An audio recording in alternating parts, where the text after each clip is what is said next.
Oh, yan, okay na. Ang susunod na programa ay isang bayad na palatuntunan. Anuman ang kanilang tatalakayin ay walang pong kaugnayan ang himpilang ito.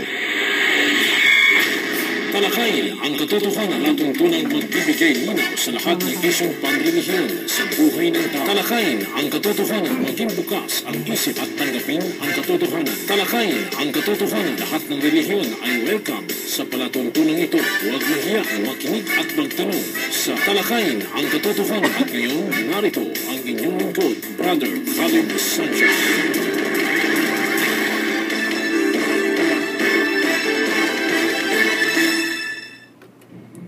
Bismillahirrahmanirrahim. Qalu subhanaka la ilma lana illa ma 'allamtana innaka antal alimul hakim. Assalamualaikum sa mga kapatid na mga Muslim at magandang hapon po sa mga kababayang Kristiyano na nakikinig po sa hapong ito sa ating palatuntunan. Samahan niyo po ako sa loob ng isang oras sa pagtalakay, sa pagsagot ng mga katanungan na ipinadala po sa atin. Ngunit bago po dyan, nais ko po munang bigyang daan yung ating panawagan.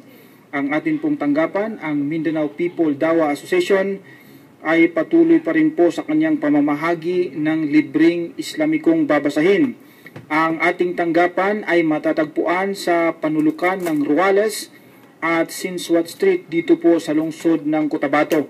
At yan po ay bukas tuwing araw po ng Lunes hanggang araw ng Biyernes dati po alas 9, ngunit ngayon po alas 8 hanggang alas 5 po ng hapon, from Monday to Friday. Meron pong isinasagawang pag-aaral o seminar sa ating tanggapan, at yan po ay para sa ating mga bagong Muslim, sa mga beginner po yan. At amin pong iniimbitahan yung ating mga kababayan, mga Kristiyano, na pumunta po sa ating tanggapan at saliksikin ang Islam upang sa ganon tayo ay magkakaroon ng tamang pagkakaalam kung ano po ba itong Islam, ang relihiyong pinaniniwalaan ng mga Muslim.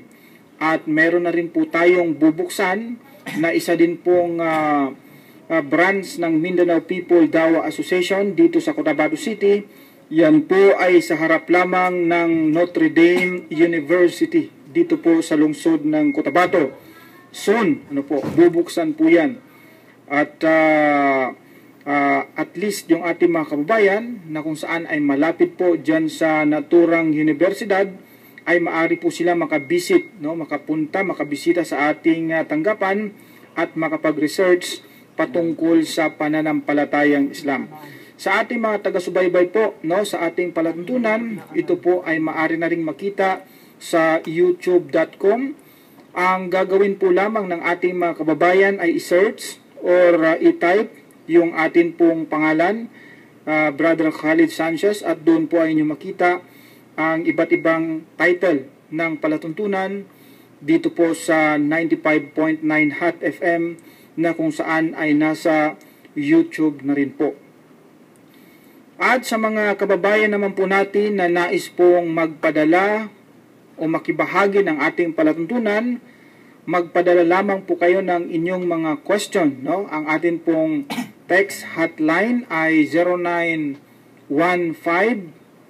0915-5063-652. Uulitin ko po, 0915-5063-652. Isa pa, 0915-5063-652. Sa muli po, ang inyong lingkod, Brother Khalid Sanchez. At of course, may mga kasama po ako sa hapong ito. Kasama ko po yung aking mga estudyante ng Mindanao People Dawa Association, mga estudyante po sa grupong Ulul Albab. Unahin na po natin ang nasa tabi ko si Brother Gangnam. Bumati ka, brother.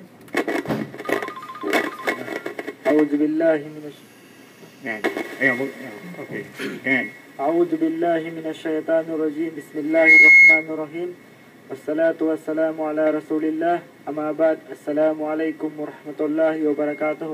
Magandang hapon sa ating mga kababayan na Kristiyano at sa aking mga kapatid na mga Muslim.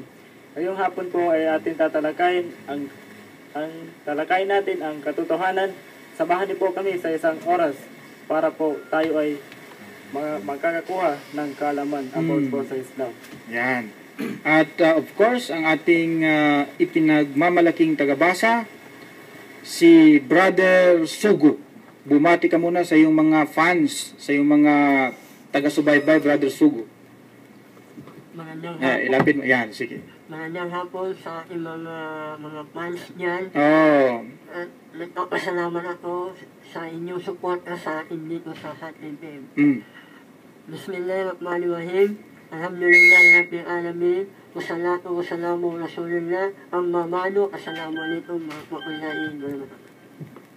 Ayan. So, yan po si Brother Sugo, no?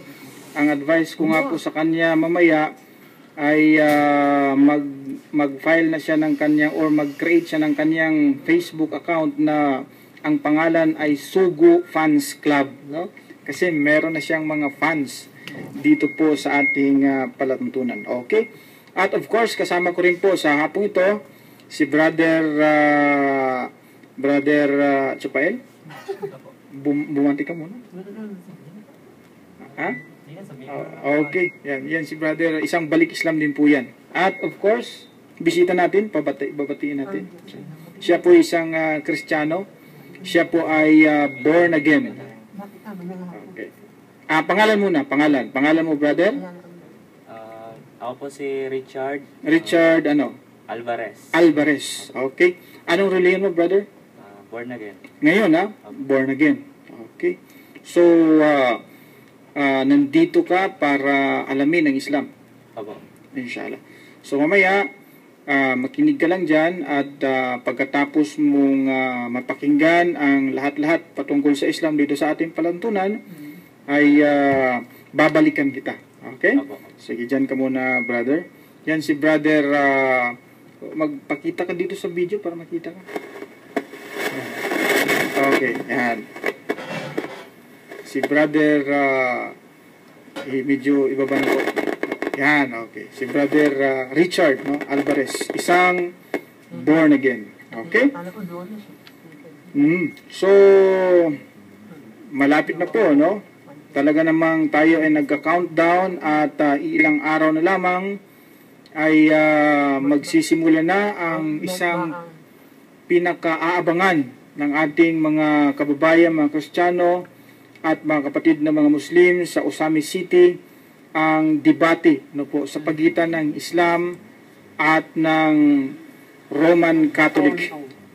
Sa panig po ng Islam ay ititindig po yan ni Ustadz Ahmad Barcelon, at sa panig naman po ng Roman Catholic Church ay itatayo naman ni Attorney Wendell Talibong. Ano po? Iyan po ang Catholic Faith Defender. Ang debating ito ay magaganap sa Mayo 18. Yan po ay sa public mall dito po o doon po sa lungsod ng Osamis. Yan po ay hosted by Mindanao People Dawa Association. At ang mga paksa na kanilang pag-uusapan ay dalawa. Una po, resolve that the Bible is an inspired word of God. Patunayan na ang Biblia ay kinasihang salita ng Diyos. At ang pangalawang topic, resolve that the Quran is a revelation from Allah. Patunayan na ang Quran ay kapahayagan mula sa Allah. Napakagandang topic. At yung dalawang topic na yan ang magiging paksa, no, ng debate sa araw ng Mayo 18 sa public mall ng Osami City. Kaya po, iniimbitahan po namin ang atin pong mga kababayan at mga kapatid sa buong Pilipinas na dumalo sa isang historic event na ito at atin pong malalaman dito, no, kung sino ba sa dalawang mangangaral na ito ang nagsasabi ng katotohanan. Sino ba ang nasa tamang pananampalataya? So, abangan niyo po yan.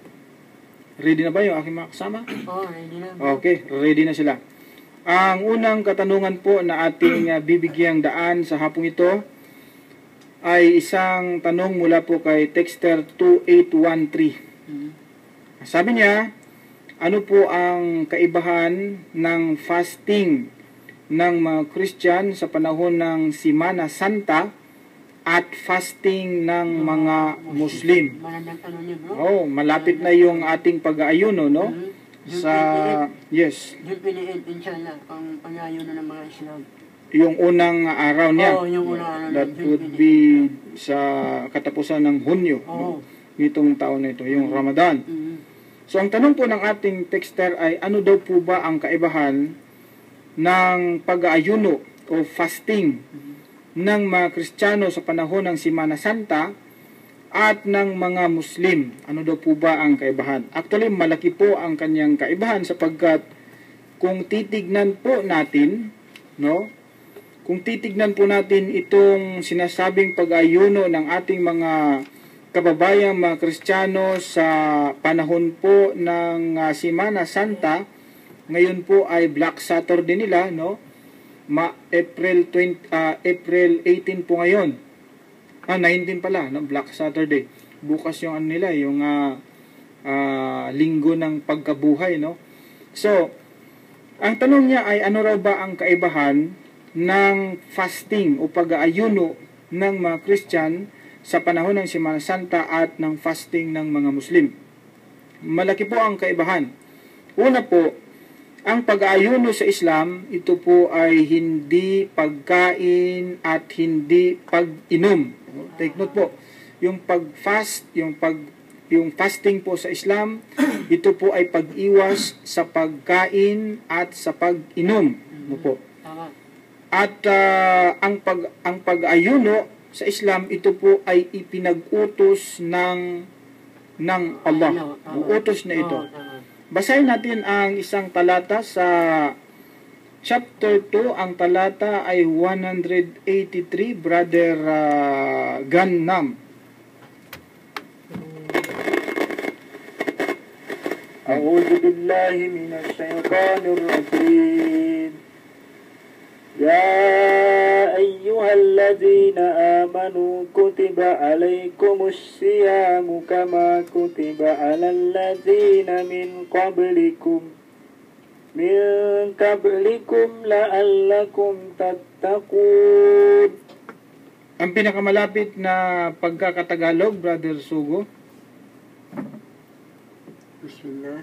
O kayo nagsisimanalataya, ang pag-ayuno ay iniyawan,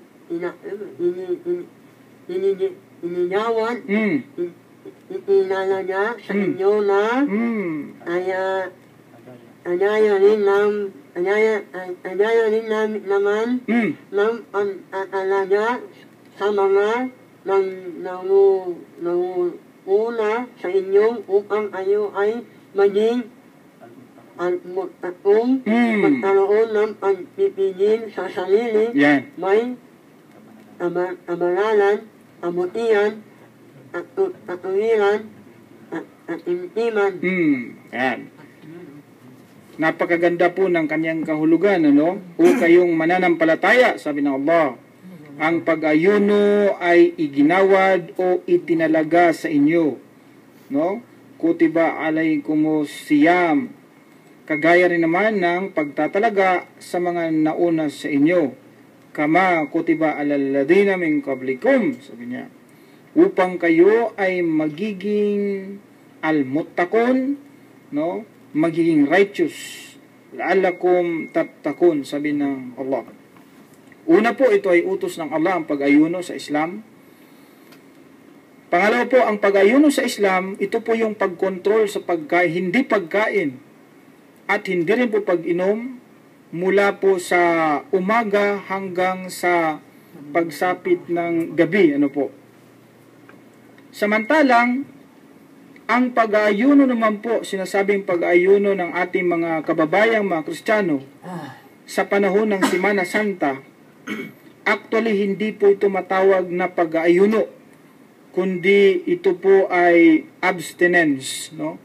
Or in short, ito ay diet. Tama. Nagda-diet. Oo. Kasi, Sapagkat Brother Sogo, kumakain pa rin. tama. No? Kumakain pa rin. Yung iba ang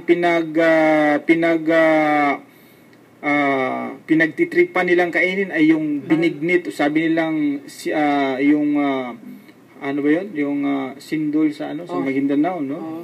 Yan yun. At saka hindi sila kumakain ng karne. Tama. Ipinagbabawal, kabilang daw po ng kanilang pag-ayuno kapag ganitong panahon, Semana Santa, ay ipinagbabawal sa kanila na sila ay kumain ng Dulo. karne. Namin dulo. Oh. Take note po. Ipinagbabawal sa kanila ang pagkain ng karne. Karne. Ha? Alam niyo po, no? Huwag po sanang magagalit yung ating mga kababayang mga Kristiyano ngayon na nag-ayuno at ipinagbabawal nila ang pagkain ng karne. Huwag po sana kayong magagalit. Ngunit ang sasabihin ko po sa inyo ay katotohanan, no? Katotohanan sapagkat babasahin. Okay? Ang mga taong nagbabawal na kumain ng karne o di kaya itong mga lamangkati, ito po yung mga taong sumusunod sa utos ng diablo o demonyo. Huwag po kayong magagalit po. Ulitin ko po para po sa lalong ikakaintindi ng ating mga tagapakinig.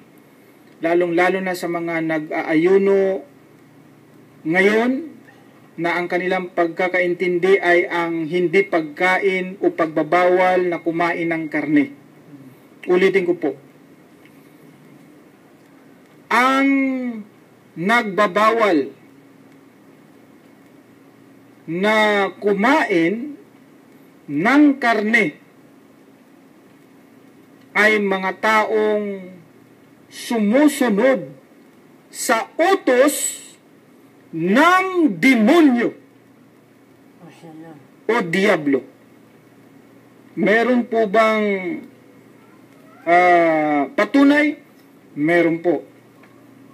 Basahin ko po sa inyo ang isang talata na sinabi po ng Biblia tungkol po sa mga nagbabawal na kumain ng lamangkati o karne, no po.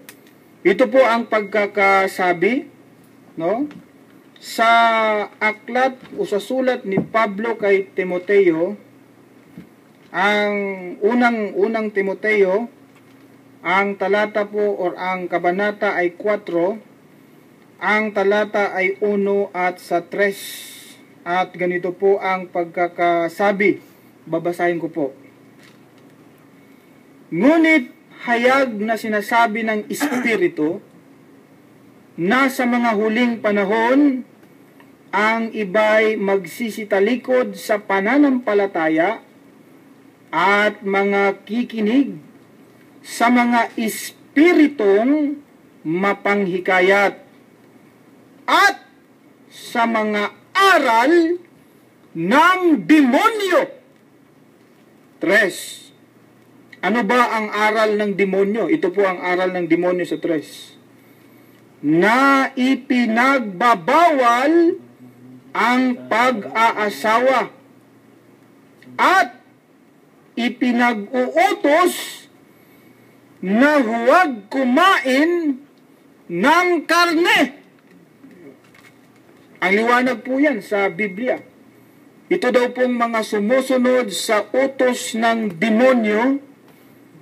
Ito yung mga taong nagbabawal sa pag-aasawa at ipinag-uutos na huwag kumain ng karne. Ay di po ba kapag Semana Santa ipinag-uutos po na huwag kumain ng karne, bilang bahagi ng pag-aayuno kapag Semana Santa. Ito po ang kanyang English, basahin ko po, no?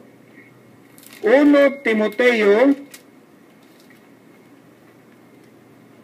4, ang talata ay 1 at 3. Ganito ang pagkakasabi sa English, ano po? Now the Spirit speaketh expressly, that in the latter times some shall depart from the faith, giving heed to seducing spirits and doctrines of devils. Doctrines of devils. 3. Ano ang doctrine ng devils? Ito po, forbidding to marry and commanding to abstain from meats. Mga karne.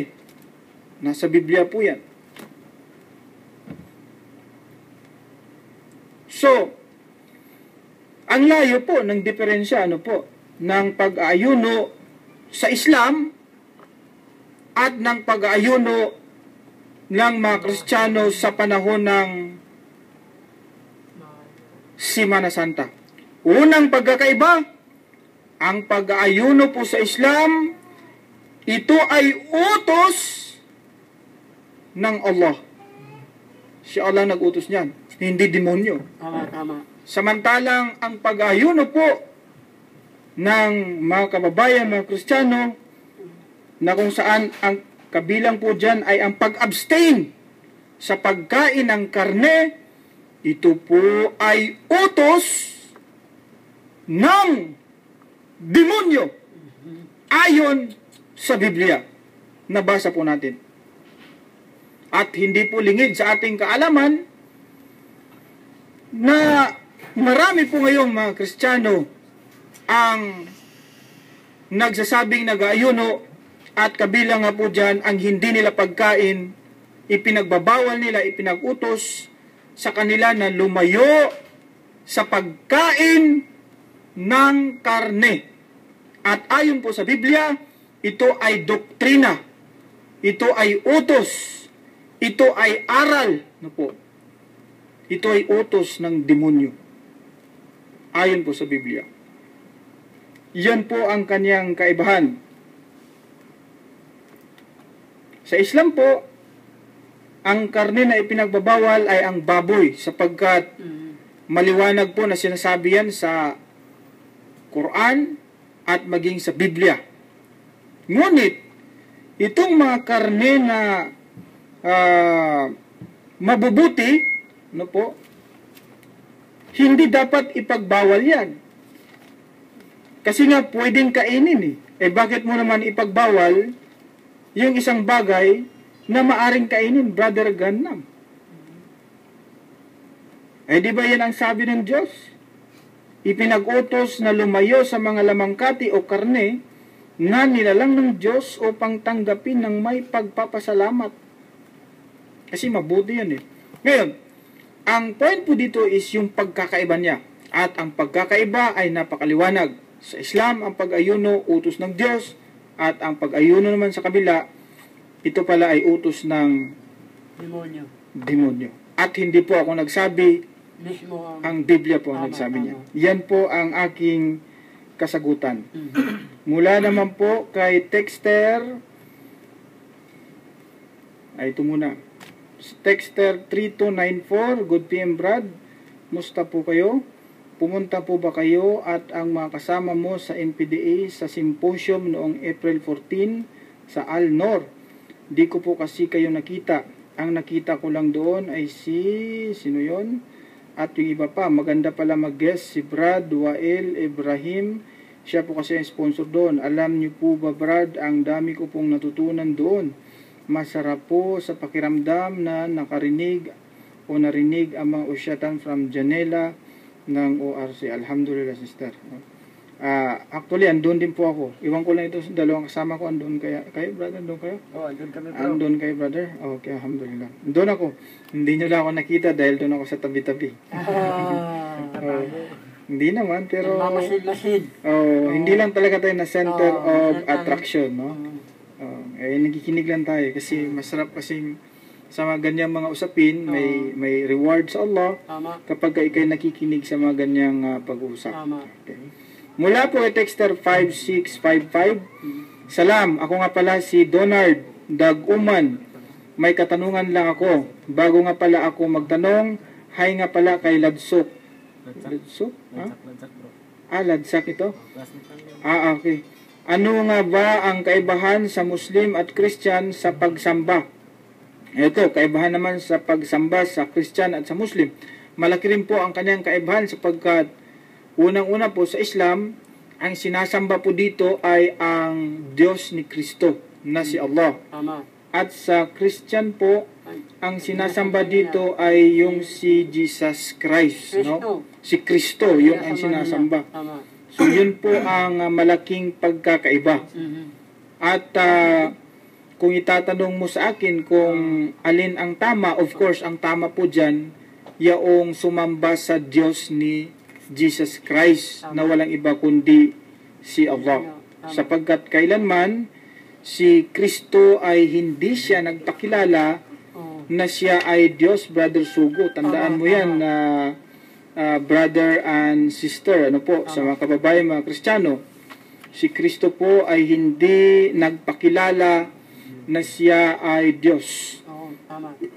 In fact, sa araw ng paghuhukom, tatanungin pa siya ng Allah kung kanya bang ipinakilala ang kanyang sarili bilang Diyos at yung kanyang ina, no? At tingnan natin kung ano ba ang sagot ni Kristo. Yan po ay mangyari sa kabilang buhay. Iqra. Yes. وإذ قال الله يا عيسى ابن مريم أنت قلت للناس اتخذوني وأمي إلهين من دون الله قال سبحانك ما يكون لي أن أقول ما ليس لي بحق إن كنت قلته فقد علمته تعلم ما في نفسي ولا أعلم ما في نفسك إنك أنت علام الغيوب. Sa kanyang pinakamalapit na kahulugan, At palalahanin kung si Allah ay nagwiwika sa araw ng muling pagkabuhay, O Jesus, na anak ni Mariam, iyong bang ipahayag sa mga tao na sambahin ako, Jesus, at ang ating ina Mariam, bilang dalawang Diyos, bukod sa kay Allah. Siya ay Jesus ay nagsasabing luwalhatihan ay hindi isang panatag patang sa atin ang magsabi ng isang bagay na wala akong alakatan na magsabi kung ako'y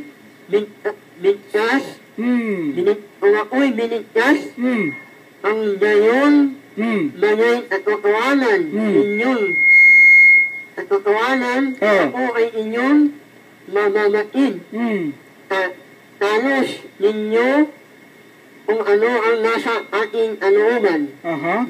Nakatwat hindi ko nalalaman ang nasa inyong kalooban at katuwanan ayo lamang ang danak na nakaalam ng lahat ng tagalingid. Ayun, gumagaling na si Brother Sugo sa pagbabasa, no? Di ba napansin yung video nakakaano na siya? Okay na, inshallah, okay na. Hindi, mabubuhay ka na, hindi ka Sa chapter 5, verse 116, sabi niya, at alalahanin kung si Allah ay magwiwika sa araw ng muling pagkabuhay, sabi niya. Sabi ng Allah, O Jesus na anak ni Maria, iyo bang ipinahayag sa mga tao na sambahin ka at ang iyong ina bilang dalawang Diyos bukod pa kay Allah? Siya, si Jesus ay magsasabi, luwalhatiin kayo, sabi niya. Hindi isang katampatan sa akin ang magsabi ng isang bagay na wala akong karapatan. At kung aking binigkas ang gayong bagay, katotohanan ito ay inyong mababatid.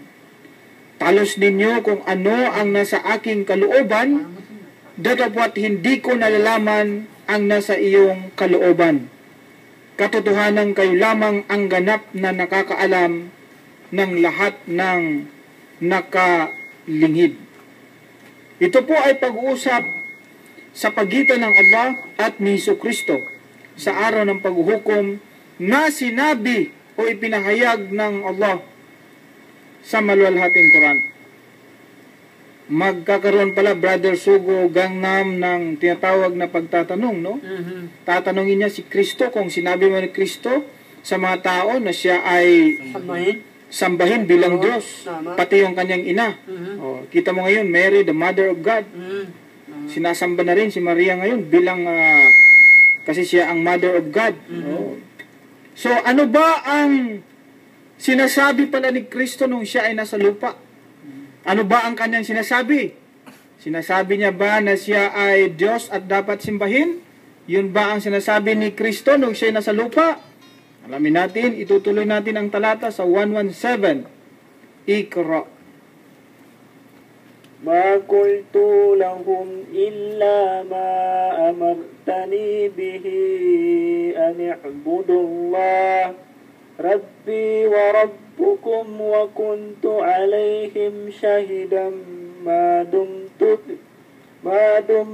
fihim falamma tawaffaytani kunta anta raqiba alaihim wa anta ala kulli shay'in shahid. Sa kanyang pinakamalapit na kahulugan, kailanman ay hindi ako nangusap sa kanila, maliban lamang kung ano ang inyong pinag-utos sa akin, na sabihin, sambahin ninyo si Allah at aking Panginoon at inyong Panginoon, at ako ay isang saksi na sa isa kanila habang ako'y ay nabubuhay, ay nasa kanilang lipon, napatwat nang ako ay inyong taunin, tayo ang agamasin sa kanila at tayo ang saksi sa lahat ng bagay. Ito ay isang dailang paalala sa isang mamala sa mga Kristiyano sa buong mundo. yan. Ito pala ang ipinapasabi ng Allah kay Kristo dito sa lupa. Sabi niya, sa kanyang pinakamalapit na kahulugan, sabi ni Kristo, kailanman ay hindi ako nangusap sa kanila, maliban lamang kung ano ang inyong ipinag-utos sa akin na sabihin. Ano ito? Ito yun. Sambahin ninyo si Allah. Sabi niya. Ang aking Panginoon at inyong Panginoon. Sabi niya. Ani'budullaha Rabbi wa Rabbukum. Sabi niya. Sambahin ninyo si Allah. Ang aking Panginoon at inyong Panginoon. Yun daw po ang sinasabi ni Kristo nung siya ay nasa lupa. Sabi nga niya kailanman ay hindi ako nangusap sa kanila, maliban kung ano lamang ang inyong ipinag-utos sa akin na sabihin sa kanila. Yun ang sabi ni Kristo. Alam mo, brother, tugmang-tugma ito sa Juan 12, ang talata ay 49. Ganito ang sinasabi ni Kristo. Sapagkat ako'y hindi nagsasalita na mula sa aking sarili, kundi ang Ama na sa akin ay nagsugo ay siyang nagbigay sa akin ng utos kung ano ang dapat kong sabihin at kung ano ang dapat kong salitain. Sabi ni Kristo yan sa Biblia. Tugmang-tugma doon sa binasa natin sa Quran, Brother Sugo, na kung ano lamang ang ipinag-utos ng Allah na sasabihin ni Kristo, ay yun lamang din ang sasabihin ni Kristo. At ang ipinag-utos nga na sabihin ay sambahin ninyo si Allah. Ani budullah Rabbi wa Rabbukum, aking Panginoon at inyong Panginoon. Si Kristo pala may Panginoon. May Panginoon siya. Hindi sinabi ni Kristo na ako ang inyong Panginoon. May Panginoon siya at ang Panginoon niya, yun din ang ating Panginoon. Yung Panginoon niya, yun din ang ating Diyos. Si Kristo may Diyos eh. Lagi natin inuulit-ulit sa Juan 20:17 na si Kristo ay meron siyang Diyos. Juan 20:17, sinabi sa kanya ni Jesus, huwag mo akong hipuin sapagkat hindi pa ako nakakaakyat sa Ama, ngunit pumaroon ka sa aking mga kapatid at sabihin mo sa kanila, aakyat ako sa aking Ama at inyong Ama, at aking Diyos at inyong Diyos. Ang liwanag, no? Aking Diyos at inyong Diyos. Tugmang-tugma doon sa Arabic na Rabbi wa Rabbukum. Aking Panginoon at inyong Panginoon, sabi ni Kristo. Kaya nga po sa Islam, ang Diyos na sinasamba, yung Diyos ni Jesus Christ. Unlike po sa reliyong Kristyanismo, ang sinasambang Diyos, si Kristo.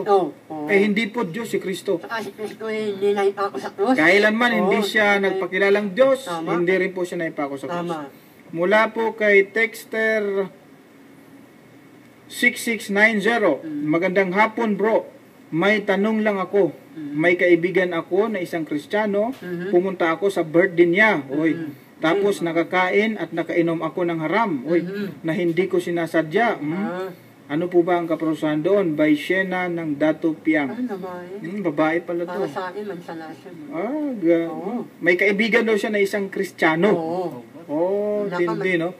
Alam nyo, ito po, para sa kaalaman na nagtanong na si By Shena, no, nais kong i-share sa iyo na ang pakikipagkaibigan po sa hindi mo kauri ay bawal po yan sa maluwalhating Quran. Tandaan mo po yan, ha? Ngunit hindi naman po ipinagbabawal sa ating mga Muslim na magiging mabait o mabuti doon sa mga hindi Muslim. Ang bawal po dyan, ikay makipagkaibigan sa kanila.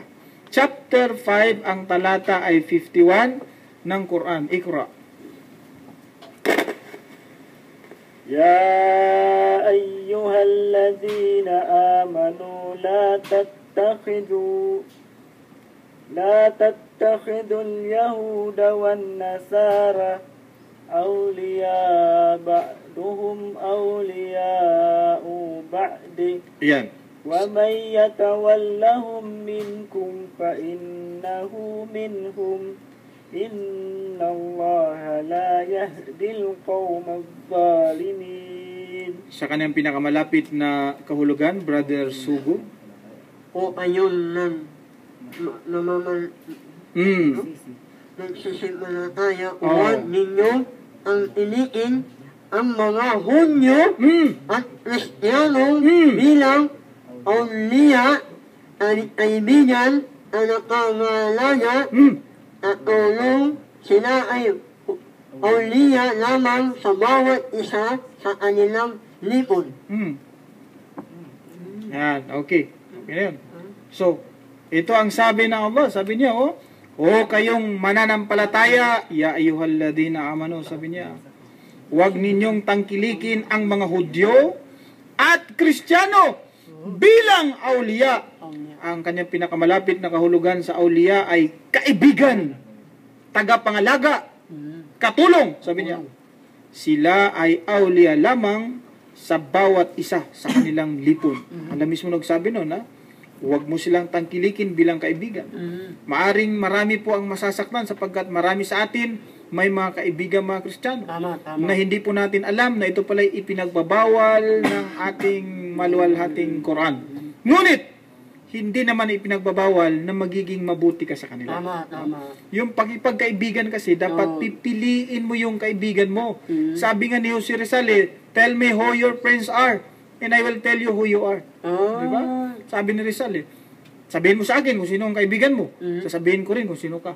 Aba, kung kaibigan mo drug lord ka rin, sabi niya. Ngayon, kung ang kaibigan mo matino, matino ka rin. Tama. Kung ang kaibigan mo nagdarasal, nagdarasal ka rin. Tama, tama. Kung ang kaibigan mo nanlilin lang, nanlilin lang. malilin lang ka rin. Tama. Kaya mamili ka dapat ng kaibigan mo. No? Kung ang kaibigan mo hindi mananampalataya, tapos ka na yun. Madadala ka nun. Kaya nga, ang ipinag-utos na magiging kaibigan natin ay ito. Sino ba ang dapat natin maging kaibigan bilang isang Muslim? Chapter 5, verse 55. Iqra. Innama waliyukum Allahu wa rasuluhu wallazina amanu allazina yuqimus salata wa yu'tud zakah wa hum raki'un. Sa kanyang pinakamalapit na kahulugan, Brother Sugo, katotohanan ang inyong wali, harapan, malana at harapan ang hiling ay si Allah ang anyang sugo at ang mga sumalampalataya nag-aalay sa sala at ng pagdadasal ng mahinusay ang nagbibigay ng saad at ulan at awang gawa at sila ay yumuyukob sa pagdadasal. Masya Allah. Talagang gumagaling na si Brother Sugo sa pagbabasa. Ito yung mga kaibigan nyo dapat. Katotohanan ang inyong wali. Ang inyong kaibigan, tagapangalaga, katulong, tagapagtangkilik, una ay si Allah. Pangalawa, ang kanyang sugo. Pangatlo, ang mga sumasampalataya na nag-aalay ng sala.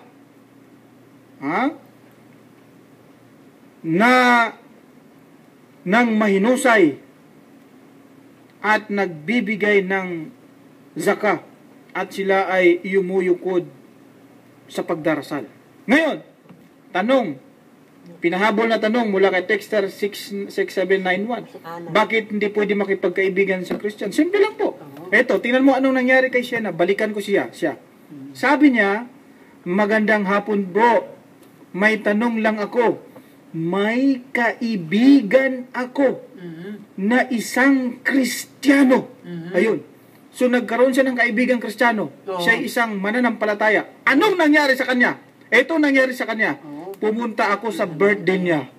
Pagkatapos nakakain at nakainom ako ng haram na hindi ko sinasadya. Yun ang naging resulta sa pakikipagkaibigan sa hindi mo kauri, sa hindi mo kapanampalataya. Ikaw ang kaibigan mo ay yung nagdarasal na katulad mo rin. Hindi ka maliligaw. Walang magyayaya sa'yo, punta ka dito, mag-birthday tayo, mag-inuman tayo. Walang magyayaya sa'yo doon. Kaya nga tama ang dakilang tagapaglikha, tama ang Allah, na ipagbabawal na yun. Maging sa aklat ng ating mga kababayan, mga Kristiyano, bawal ang magipagkaibigan doon sa hindi mo kauri, hindi mo kapareho ng pananampalataya. Unang Korinto o pangalawang Korinto 6:14. Ganito ang sabi, at huwag kayong makipamatok ng kabilan sa mga hindi mananampalataya, sapagkat anong pakikisama mayroon ang katuwiran at kalikuan, o anong pakikisama mayroon ang kaliwanagan sa kadiliman. Napakaganda pa ng explanation ng Biblia, ha? Huwag kang makipagkaibigan doon sa hindi mo kapareho ng pananampalataya, sabi ng Biblia. Dahil bakit? Ano daw ba ang katwiran, no? Ang pakikisama mayroon doon sa kalikuan at katwiran, doon sa dilim at liwanag. Kaya ang liwanag eh. Mas mabuti sa Biblia, mas maliwanag. Oh. Oo. Binigyang diin niya, walang silbi na makipagkaibigan ka sa hindi mo kapareho ng pananampalataya. Dahil bakit? Ano ba ang katwiran mayroon kung magsama ang liko at ang matuwid? Eh, di ba napakaliwanag? Tama. Maging sa Biblia, bawal. Oo, mismo Biblia. Ay lalo na kung ikaw isang Muslim, mananampalataya, sabi ng Allah. O kayong mananampalataya, sabi ng Allah, Ya ayyuhalladhina amanu, la tattakhidhu, no? La tattakhidul yahuda wan nasara awliya, sabi niya. Huwag kayong makipagkaibigan doon sa mga Yahudi at sa mga Kristiyano, Nasara. Bakit?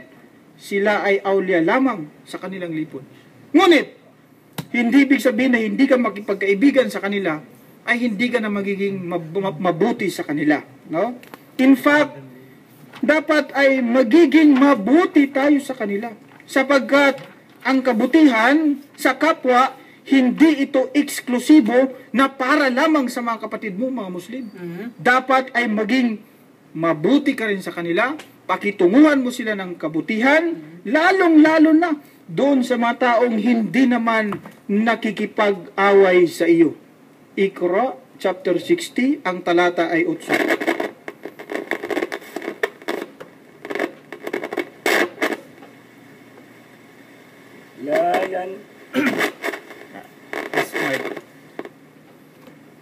لا ينهكم الله عن الذين لن يقاتلوكم في الدين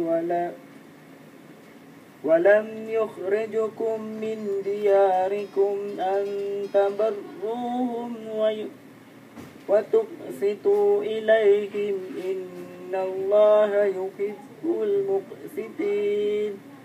Sa kanyang pinakamalapit na kahulugan, hindi kayo pinagbabawalan ni Allah sa mga tao na hindi nakikipaglaban sa inyo sa pananampalataya ay hindi nagtatagumpay sa inyo sa patituluhan ng mabuti, may kagandahan, asal at lungan katotohanan si Allah ay nagmamahal sa mga makatarungan. Yan. Sa kanyang pinakamalapit na kahulugan, mukhang nahirapan ka sa bandang huli, Brother Subo, ha?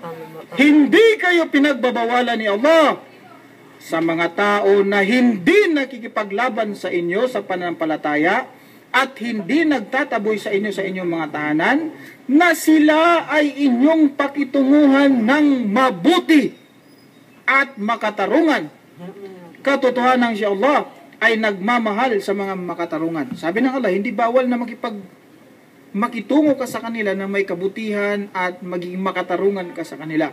Hindi bawal yun. Kaya ang isang Muslim ay dapat pa nga sa kanya na siya ay mabuti sa kanyang kapwa. Ngunit ang pakikipagkaibigan, eksklusibo lang dapat yan by syena ng datupiang doon sa mga mananampalatayang katulad mo na mga nagdarasal.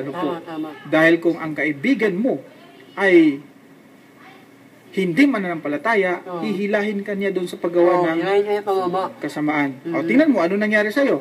Pumunta ka sa birthday niya. Tapos, ano nangyari? Nakakain ka ng haram. Nakainom ka pa ng haram. Tinatanong mo, anong parusa? Naku, kung abutan ka ng kamatayan at ganyan situation mo, alam mo na siguro kung ano ang... ganun po yan. So, yun po ang aking kasagutan, and I hope nakunan mo ito ng magandang aral. No? Maging mabait ka lang, mabuti ka doon sa kanila, walang problema doon. Ngunit ang pagkipagkaibigan, ito dapat ay para sa kapananampalataya mo rin. At maging ang Biblia, ganun din ang sinasabi niya. Okay, napakinggan ni Brother Richard Alvarez ang ilan sa ating mga sinasabi tungkol sa Islam. At tatanungin ko siya bilang isang Kristiyano na born again, kung ano ang kanyang reaksyon dito. Brother, pakilapit. Yan. Ano ang masabi mo dito at kanina ka pang nakikinig sa akin tungkol sa mga ganitong bagay. So anong masabi mo doon, brother? Napakagandang mensahe no? Mhm. Natutunan ko yun lahat. Maganda. Maganda? Sigurado ka maganda? Oo. Sigurado ka? Or napipilitan ka lang dahil andito ka sa radio, napapalibutan ka ng mga ulul albab. Mga ulul albab, men of understanding. Hindi na. Oh. So, tanggap mo ba na sa Islam ang paniniwala ay walang ibang Diyos na dapat sambahin kundi si Allah lamang? Opo. Hoy, tika muna, born again ka tapos yan ang paniniwala mo. Paano nangyari yan, brother Richard? Born again ka nga Kristiyano ka, di ba? Kailan ka lang na born again? Tagal na, 8 years. Matagal na nga, no? Hindi ka na, tawag, sa bagay, tawag dyan, hindi ka masasabing Kristiyano niyan kung ang paniniwala mo, si Allah ang tunay na Diyos. Ano bang paniniwala mo kay Jesus Christ? Sabi dun sa amin, siya din bugtong na anak. Bugtong na anak ng Diyos. Upang sumampalatay sa Kanya, hindi mapahamak, kundi magkaroon ng buhay na walang hanggan. So yun ang paniniwala mo kay Jesus Christ, na siya ay bugtong na anak. So paano yan? Kasi sa Biblia, hindi lang si Kristo ang bugtong na anak ng Diyos. Babasahan kita sa Biblia, hindi lang si Kristo ang bugtong na anak. Ay sabi mo, di ba? Sinasabi nila ng pastor na si Kristo ay bugtong na anak ng Diyos. Ngayon, babasahan kita sa Biblia, hindi lang si Kristo ang bugtong na anak ng Diyos. Marami. Ito ang hindi sinasabi ng pastor, no? Ito ang hindi sinasabi ng pari. Sa Biblia, maraming bugtong na anak ng Diyos. Pero ang oras natin, hinahabol tayo, kinapos tayo. Ito na lang, bibigyan kita ng tips para hindi tayo maubusan ng oras. Sa Biblia, ang bugtong na anak ng Diyos, kabilang dito ay si David. Kita mo? Tapos, bugtong na anak niya si Israel. Panganay pa. Na, kung si Kristo ay bugtong na anak ng Diyos at may iba pa palang bugtong na anak ng Diyos, abay, sino ba talaga ang pinakabugtong niyang anak? Ito pa, meron pang anak ang Diyos, hindi mga bugtong, kundi napakarami. Ito, sa Genesis 6. Yan mo ikaw ang pabasahin ko, brother, para higit mong maunawa. 6:1. Sige. At nangyari nang magpasimula na dumami ang mga tao sa balat ng lupa at mga kaanak ng mga babae. Tuloy mo. Na nakita ng mga anak ng Diyos. Dami yun, di ba? Sige, anong sabi? Na magaganda ang mga anak na babae ng mga tao. At sila'y nangagsikuha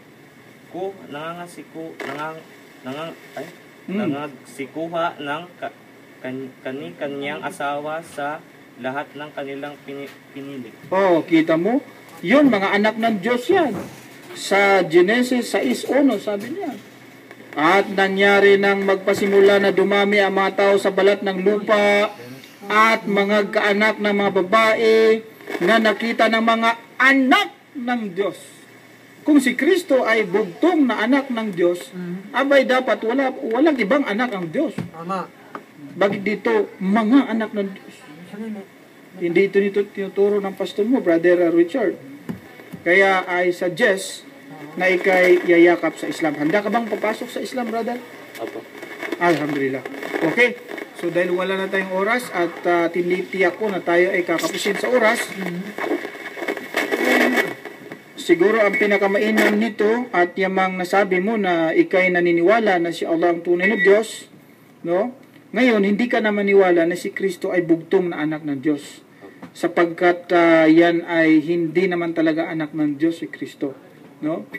At kung mangyari yun na siya'y bugtong na anak ng Diyos, kukontra yun sa binasa mo kanina na may mga ibang anak pa pala ang Diyos, no? Tapos nag-asawa ng anak ng tao. Magtakin mo yan. Kaya, brother, bago kita ipasyahada, ay tatanong ko muna sa iyo, ulitin ko, ikaw ba'y naniwala na si Allah lamang ang tunay na Diyos? Opo.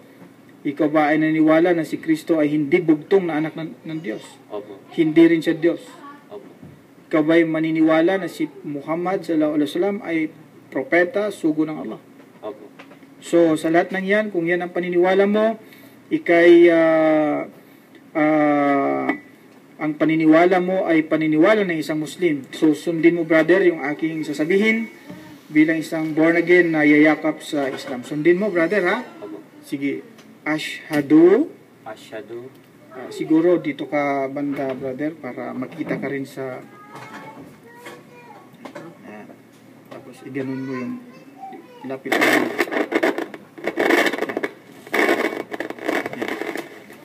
Ay, mali pala. Ito. Sige. Kanan.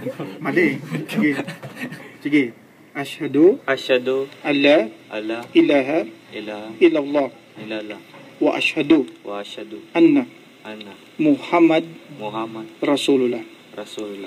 Ako'y sumasaksi, nanunumpa. Ako'y saksi nanunumpa. Ako'y nanunumpa Ako'y nanunumpa na walang ibang Diyos na walang ibang Diyos na dapat sambahin na dapat sambahin kundi kundi si Allah si Allah lamang. lamang. At ako rin ay nanunumpa At ako rin ay nanunumpa na si Muhammad na si Muhammad ay sugo ay sugo ng Allah. ng Allah. Welcome sa Islam. Takbir! Ayan. Shahada rin si Brother Richard. So, meron ka nang napiling pangalan sa Islam? Wala pa. O sige, mamaya na natin pag-usapan yun, no? O para magkaroon siya ng pangalan sa Islam. Meron tayong... Ano yung pangalan mo? Chupael? Okay rin naman yun. No. Sige. So, mamaya na lang yung pangalan sapagkat wala na kaming oras sa aming palantunan. Ay, meron pa pala. Meron pa akong 3 minutes doon kasi nag-start tayo pala is 2:04, no? 2:04. Oh, so brother Richard, no? Binabati kita sa iyong pagpasok, pagyakap sa Islam. Ito may isang tagapakinig tayo na gustong bumati sa iyo, no? Si Sister Nurjana. Assalamualaikum Khalid, pakipaabot po kay Brad ang aking pag-welcome sa kanya sa pananampalatayang Islam. Mula po yun kay Texter 8656. So Brother Richard, ikaw ngayon ay isa ng ganap na Muslim, hindi ka na born again, no? Hindi ka na Kristiyano, ikaw ngayon ay tagasunod na ni Jesus Christ, no? At ang huling propeta na paniwalaan natin, no? Ang huling propeta na ipinadala ay si Propeta Muhammad sallallahu alaihi wasallam. Si Jesus Christ, hindi siya bugtong na anak ng Diyos. Tandaan mo yan, Brother Richard. Siya ay sugo, siya ay alipin, siya ay propeta ng Allah. At hindi siya anak ng Diyos, hindi rin po siya bugtong na anak ng Diyos. Okay? Tandaan mo yan, Brother Richard, ha? At bilang isang Muslim, meron kang obligasyon na sambahin ang Allah sapagkat pinanumpaan mo ito na walang ibang sambahin kundi siya Allah lamang. So dapat ay sambahin mo siya, no? Sa Islam merong 5 times. May asawa ka na, brother? Wala pa. Okay. So anong edad mo na ngayon, Brad? 18 po. O hindi ba alam ng mga parents mo na ikay yumakap sa Islam o yayakap sa Islam? Hindi po. Hindi ka nagpaalam sa kanila? Hindi po. Bakit naman? Kasi gusto ko lang po. Gusto mo lang talaga. Oo. Mayroon ka bang nakitang maganda sa Islam at kaya mo ito naisip na yakapin? Meron. Ano yun? Kagandahan, mga mensahe. Oh. I see. Yung lalo na doon sa paniniwala na walang ibang Diyos kundi si Allah lamang. Opo. Oh. Binabati pala ni Brother Chopael yung kanyang tagapakinig si La Rosa Fam at si Vanessa lamalan. Okay, wala tayong oras, magpaalam na tayo. Mauna ka, brother, 1 minute, ha? 1 minute. Brother Ganam, 1 minute. Bismillahirrahmanirrahim. Magpaalam na muna kami sa oras na ito. Muli po tayo makipakinggan ulit sa HTF. Assalamualaikum. Brother Sugo, magpaalam ka sa mga fans mo. Kami ay magpapaalam na at sana sa susunod na Sabado ay kami ay Sige. inyong samahan muli at binabati ko yung aking alahangan dyan sa amin na si Ana at si Ani. Papasalamat ako doon sa mensahe mo at nabigyan ka ng kaulo dyan sa iyong mensahe. Pati yung nanay ko. At ako naman po, humingi po ako ng tawad kung sakaling may mga bagay po tayo nasabi na kung saan ay hindi nyo nagustuhan. Ako po ay humihingi ng kapatawaran. Hangad ko po lamang ay maipaabot sa inyo kung ano po ang katotohanan. At iniimbitahan ko po kayo. Patuloy po akong nananawagan sa aking mga kababayan, mga Kristiyano, na sambahin ang tunay at nag-isang Diyos. Ito ay walang iba kundi siya Allah. Siya po ang Diyos ni Jesus Christ. Siya po ang Diyos ni Kristo, Siya po ang dapat nating sambahin sapagkat siya po ang tunay na Diyos at hindi si Jesus Christ. Diyan ko po kayo iniimbitahan, mga kababayan. Hanggang sa muli po, ito ang inyong lingkod, Brother Khalid Sanchez. Assalamualaikum warahmatullahi wabarakatuh.